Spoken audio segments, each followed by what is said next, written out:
Hello, everyone, and welcome. Thank you for joining us for this second session in our 6-week series of Zooming In on your job search. As a brief introduction, my name is Susan Pack, and I'm the Director of Career Services here at WVU Tech. I'll be walking you through this session, which is allow me to introduce myself, how to craft an interesting and enticing cover letter. To begin, I'm going to actually tell you not to start yet. So there are specific things that you should be doing before you start writing your cover letter.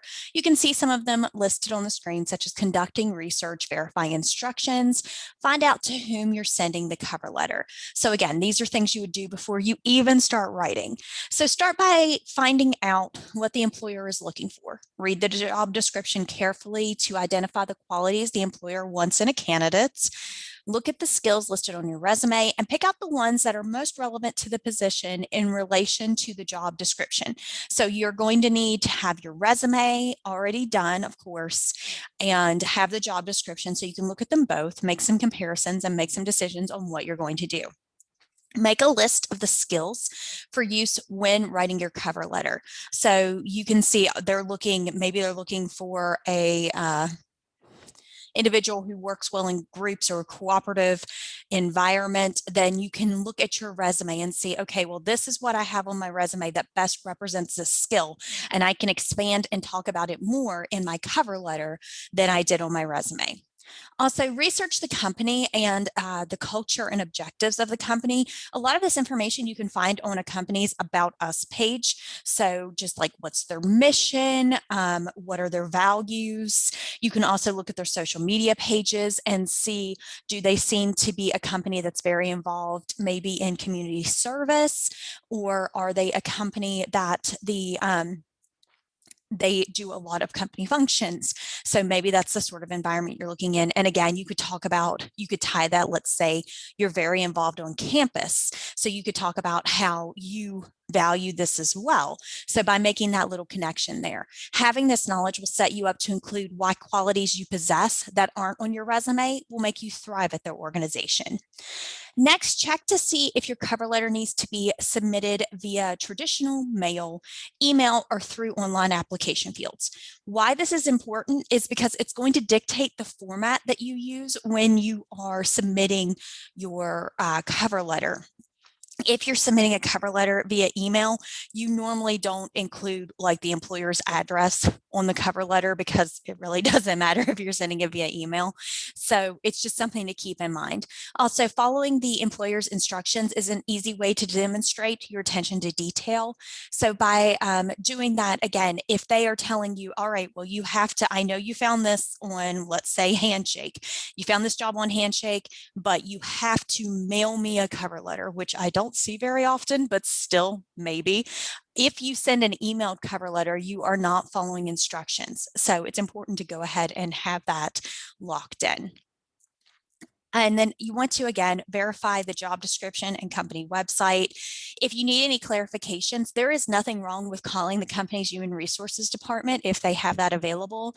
And this can also help you determine, again, what kind of format you are going to use when submitting your cover letter. So again, just feel free to reach out to their department, say that you saw something and you think this is how you're supposed to be submitting, but you just wanted to verify. Again, you are showing that you are trying to follow the instructions, but you're also showing you're very motivated to apply for this opportunity. Now, to anyone who's read ahead on the slide, I heard you groan at the create a new cover letter tip, but it is accurate. Every cover letter should be created fresh for each job description, or excuse me, job application, but you can recycle strong sentences.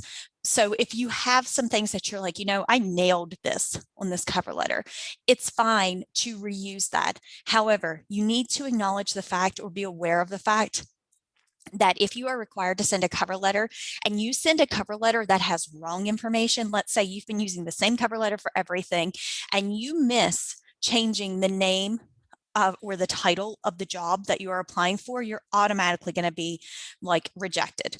it's just going to be gone because it shows you're using this same thing over and over.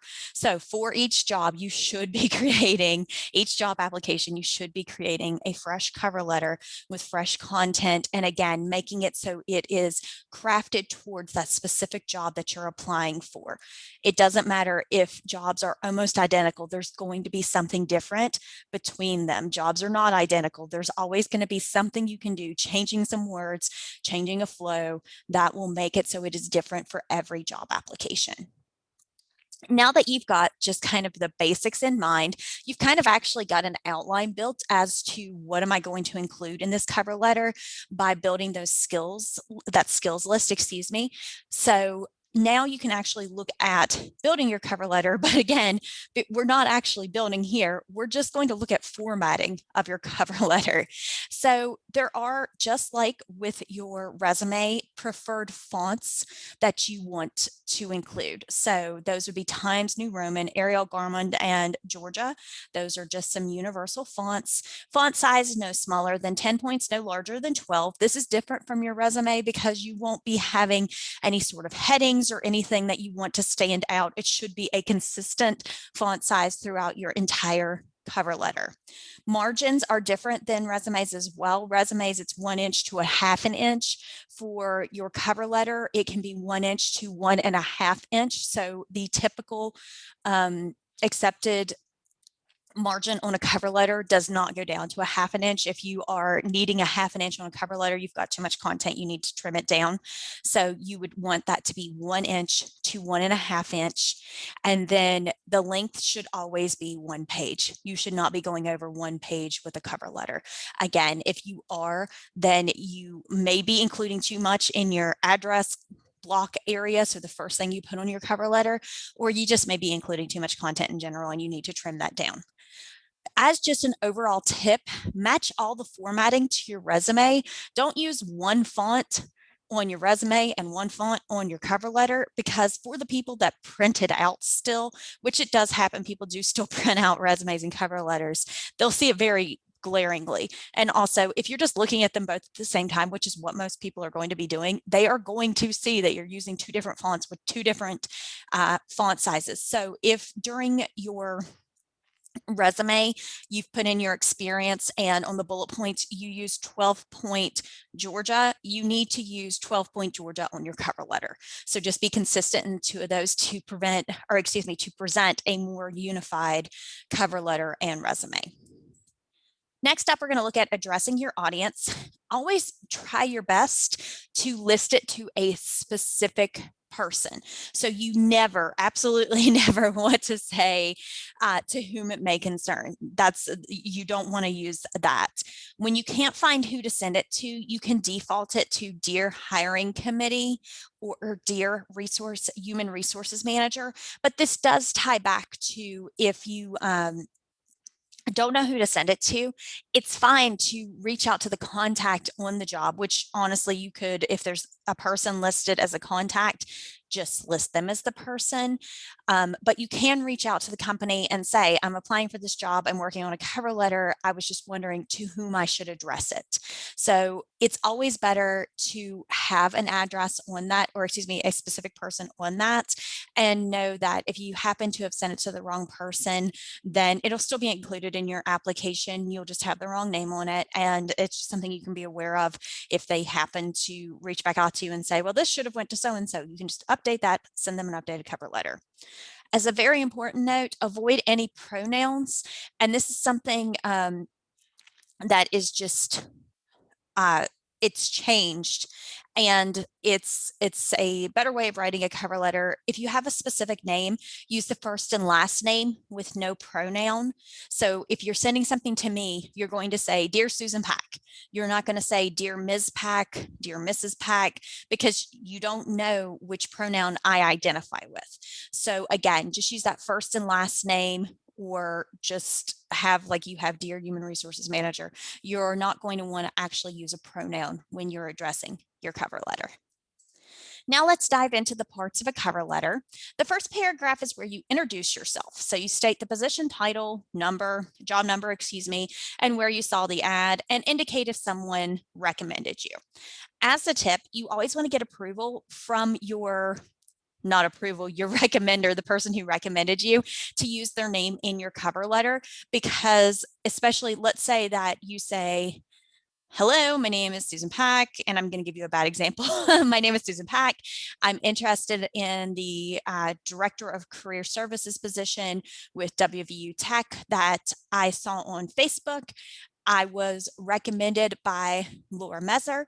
If I included her name and she works here, they could go and ask her. So if I have not said, hey, is it okay if I use your name in this? Then it could catch her by surprise, and you wouldn't get the sort of result you're wanting from that.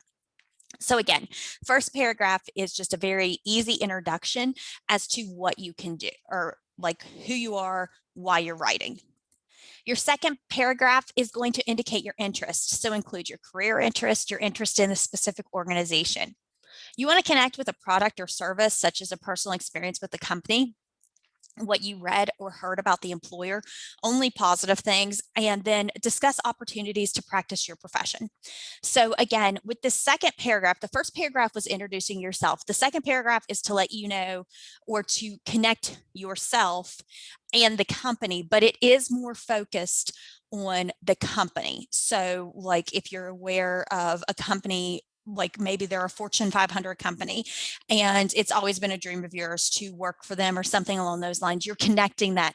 Maybe you want to work for Lego, just as an example, and you can remember being a child and playing with Legos, and your passion actually continued throughout into your adulthood, and you now went from the large Lego blocks to the complex Millennium Falcon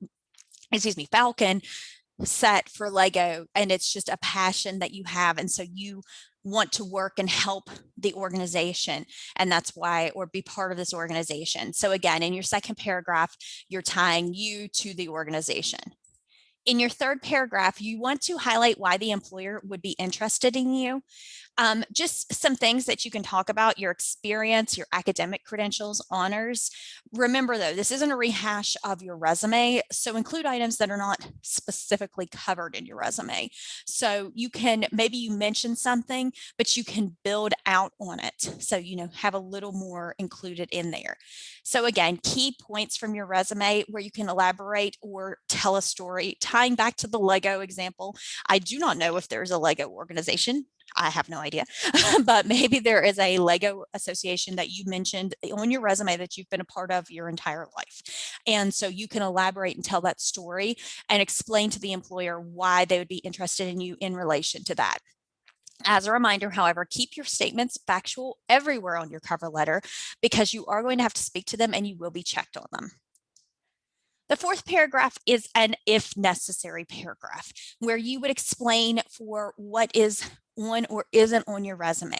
So this is if you don't meet specific criteria. You can use this paragraph to explain why you should still be considered for the position, and always make the statements positive. So maybe it's a thing of they require 1 year's experience in a field, and you don't have this year of experience per se, but you have been the lab assistant at WVU Tech. And so it's not exactly the experience they're looking for, but you do have that experience in a laboratory environment. So just kind of explaining, okay, I am acknowledging I don't meet all of your qualifications, but this is why you should still consider me. And again, keep all of those positive.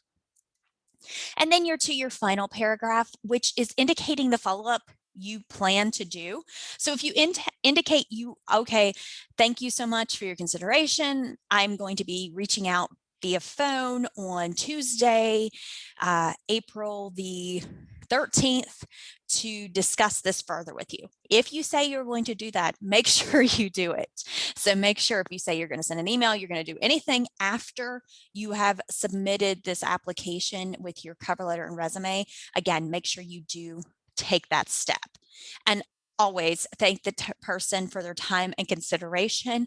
If you want to, you can include in there that you are available, like your availability. So when are you available to speak to them about the opportunity, or for interviews? Sometimes that could be helpful to let them know Like I am immediately available to be in this position, or I'm immediately available to begin interviewing, or maybe it's a thing of you are not going to be available to complete interviews. Maybe you're in West Virginia right now finishing your classes, and if they want to do in-person interviews, you won't be available until after May the 7th when you're completely done with your exams. So you can let them know what exactly your time schedule is to set a realistic expectation.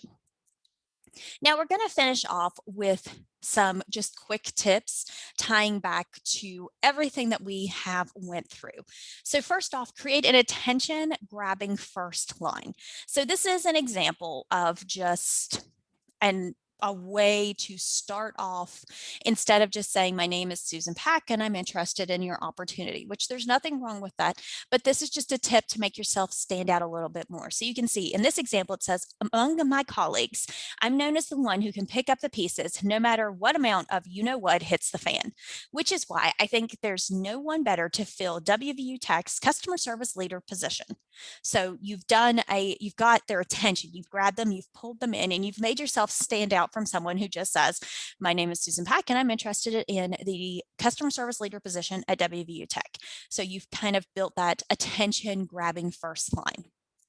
Then you're going to want to go beyond your resume, which we already talked about a little bit. So instead of just rehashing what you said on your resume, expand on what's in your resume and paint a fuller picture of your experiences and accomplishments. So what approach did you take to tackling one of the responsibilities you mentioned on your resume? What details would you include if you were telling someone a short story or maybe even doing your elevator pitch as to how you accomplished a bullet point. Maybe it's something that you're talking about that you increased social media views by 50% in the first quarter. Okay, so how did you do that? What did you do to create this huge increase in social media interactions or anything along those lines? So keep it short, but this again does expand on your bullet point. And then just once more, emphasize what you bring to the company. So making it more about the company than you. So it can be, I'm a great person and you're really going to like me, but what does me being a great person and you liking me, what does that bring? How does that benefit the company? So kind of focusing it that way. You're still talking yourself up. You're still talking about how great you are, but you're talking about like, I have a positive attitude that I have found makes it so I can help groups achieve goals faster. So kind of making it more about the company, and you can see what I'm saying. I'm trying to do it on the fly, but you can see that you're making it more about the company and less about yourself. That brings us to the end of this presentation on your cover letter, how to, of course, build your cover letter with some tips and tricks in there. If you have any questions, please email techcareerservices@mail.wvu.edu. As a reminder, we do have a resource on cover letters on our website. That's careerservices.wvutech.edu. If you go under students and then go under build your resume, you'll find some information on both resumes and cover letters. If you have any questions, again, please don't hesitate to contact us. And I hope you guys have a great day. Bye-bye.